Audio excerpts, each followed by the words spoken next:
obviously a difficult one for us here. And the crowd going up 3 late, really fighting in, sticking in, understanding where we were together was very meaningful for us. And then to not be able to pull that one off is difficult for us to muster. A very squandered opportunity for our group. And I think, when you have the layoff you had, you got to really dial in, understand what's going on and what they're coming with as well. And I think we learned that early in that second half, and we got to be better for it. We got to be better through it, and continue to balance out what makes us tick and what gives us struggles. And credit to Fairfield. I mean, Sparks was terrific tonight. Obviously, Brandon Benjamin's been great. Throughout the whole thing.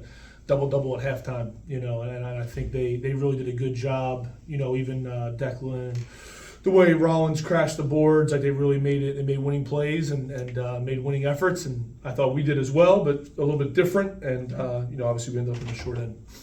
What made the difference down the stretch?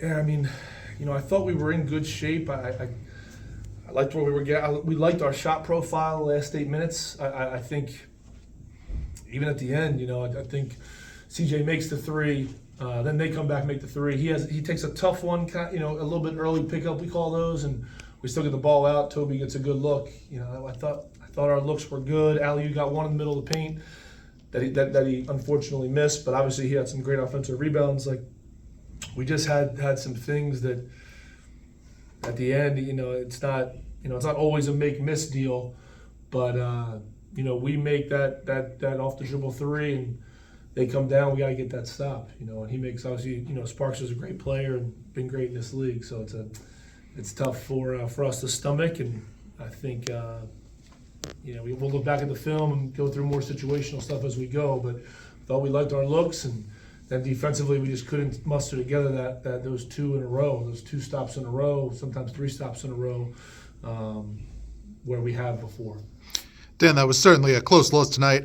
Was there anything you felt that you guys could have done differently to change the outcome?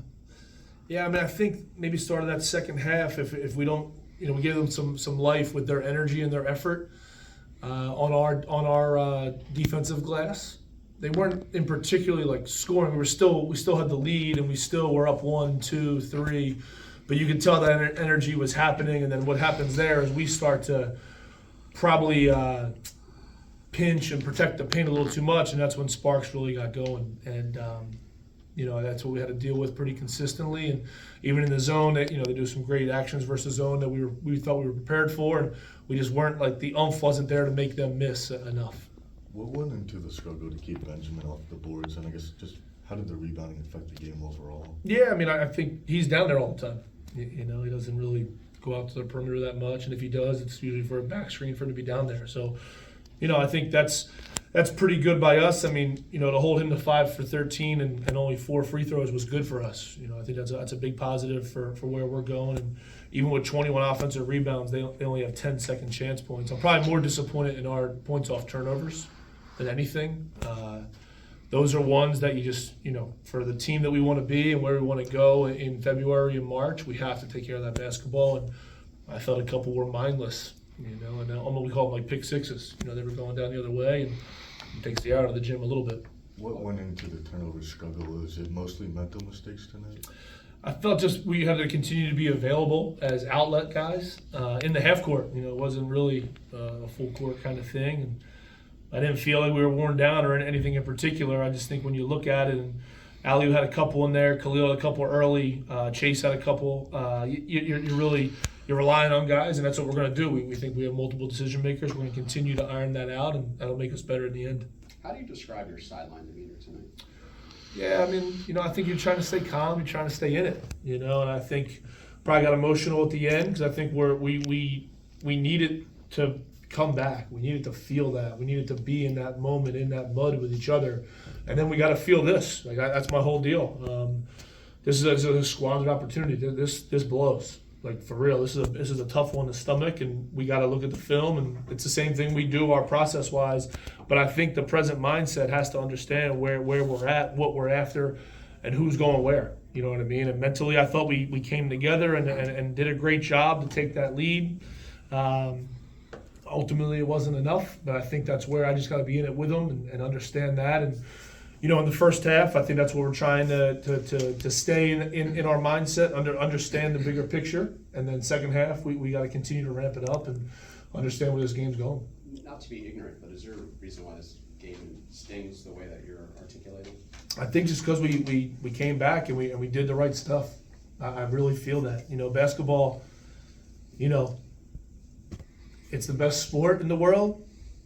It really blows sometimes. You know, and I've been on but you're as coaching. You know, coaching's an insane profession to choose, because this is going to eat away. We don't play again until Thursday now. It's like that. You know, there's not a Sunday at 1 to get this thing, and I think I'm starting to understand that as we continue through this too. It's like you just can't squander these opportunities. I think this league is such a, historically it's been one of the closest margin of victories, and that's where it's going to be every night.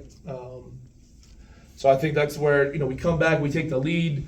It's a home opportunity, and we make enough looks. We didn't string enough stops together, and I think that's why it stings so bad, and that locker room's hurting right now, and I think it's the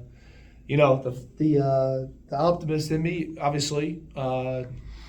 Great. It should sting, and we should grow. But right now in this present moment, yeah, this sucks. Speaking of Thursday, do you have a handle as you prepare to address some of the road struggles that you've had? Yeah, I think it's the same idea. Like how are we doing situational basketball throughout the whole game, not just end of the end of first half, beginning of second half, end of the game, or start of the game as well. Like, we're not just approaching those. It's a full 40 minutes of present mindset and understanding of where we're at, how much this can snowball either way, and how we have to do it together. Coach, I know it's a game of runs. It seemed like when CJ was out there in the first half, they were able to kind of go on a run there and then in the second half, it seemed like you shortened his break, like right before the under 8 timeout, brought him right back in there. Can you speak to his performance and just how you thought you guys operated effective on offense without him in the game? Yeah, I mean, him and Denver got to play a lot.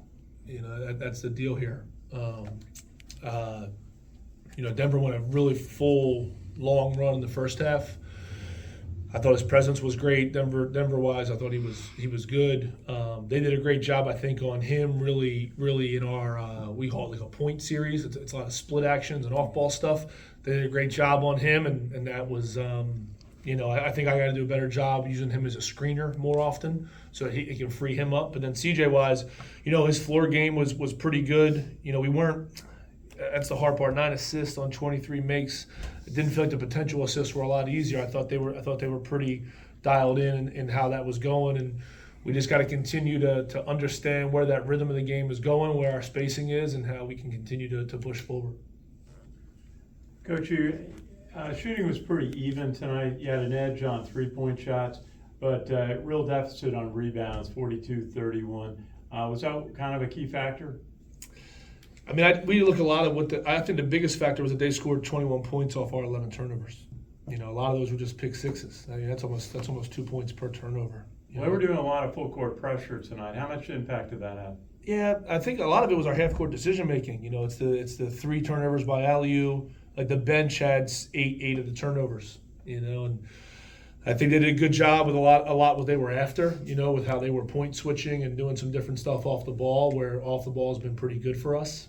And then I think, to me, the offensive rebounds, they happen, and I think that's like we talked about a little bit. Like Benjamin's down there a lot, Rollins is down there a lot, but to only give up 10 second chance points to the 21 offensive rebounds is kind of not what we're made of, but that's what we do love, having that secondary effort and that tertiary effort to get those second and third stops even in a half court possession.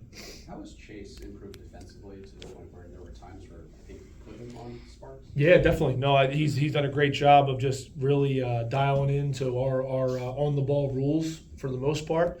I think beginning of the year he was probably looking for more off ball switching and more on ball switching, but for us, we do a really good job of like physicality on the ball, and then we obviously do a good job of changing our defenses, and I think that's been a benefit for a player like himself. So we love where he's at. I love his demeanor of where he's going.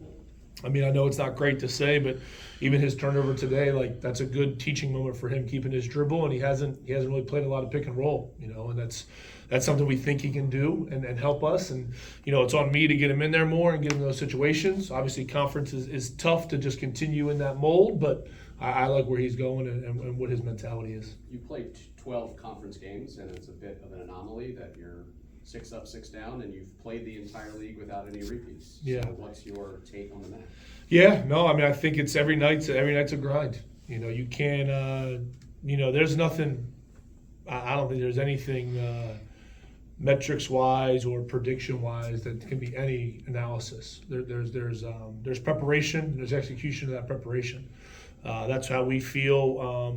We're shifting as well. I think I made a very difficult decision in the middle of the season, and we'll see how it turns out. But I think that's on me overall, and I think as our team has felt the MAC, I think they understand where the opportunities lie and what our winning basketball looks like as we continue forward.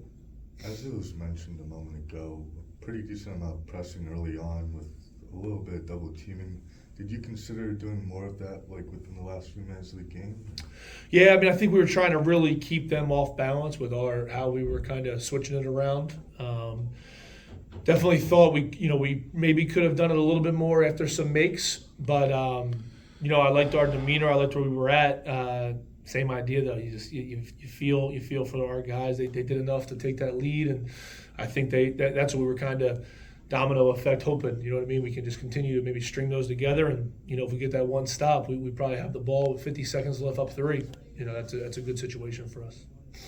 Coach, Ali Wall made a couple of good defensive plays, had 6 rebounds. How is his development coming along? Yeah, I mean, Ali has been great. I think he's just continuing to understand the spacing we're after, and he needs to just continue to improve his paint patience. That's all I'm after. Defensively, he's a game changer for us, and that's been apparent for a lot of what's going on. I think in the first half we just had a tough lineup out there with how they were playing and where we got to. That's how he kind of ends up with the -12, but I think his impact was there for us, and he's got it. This is a weird place, a different offense. You get the ball as a big. There's a certain responsibility when that happens, because that should, in theory, open up more lanes for your off-ball plays and for your guards as well, to your decision makers as well. So I think he's got to continue to grow in that role and understand. And it's on me. I got to play him and Lamine together a little bit more and trust it a little more. But we'll continue to look at that. Coach, I know you spoke to the different styles of play in the MAC after the St. Peter's game. Kind of just touching upon that 12 games in. Them starting 4 freshmen obviously sparks, tremendous score. But them starting 4 freshmen, can you speak to the composition of the team, the way that they challenge not just you guys, but like overall any opponent that they may play? Yeah, you just know they're hard playing, and then they bring in some talented dudes off the bench. So you know where it's going and where their choices are going to lay during the game. But those 4 freshmen, man, they play hard. They play hard, and they get into you, and they really exhaust all their energy. A very impressive team. They were impressive on film. Going into it, we told our guys knew they were talented and one game behind us, and it was right in front of us. I think that's why this hurts so bad too. It stings. It's the first one to me that we went through it, we talked about it, and we really domino effect wise understood the ramifications, and now we got to feel that and see that. But for them, I think their demeanor, the way they're attacking this thing is exactly what they need to be after, want to be after, whatever you want to call it, and they're a bear. They're gonna be really good throughout February and into March. Thanks. Yep. Thanks, guys.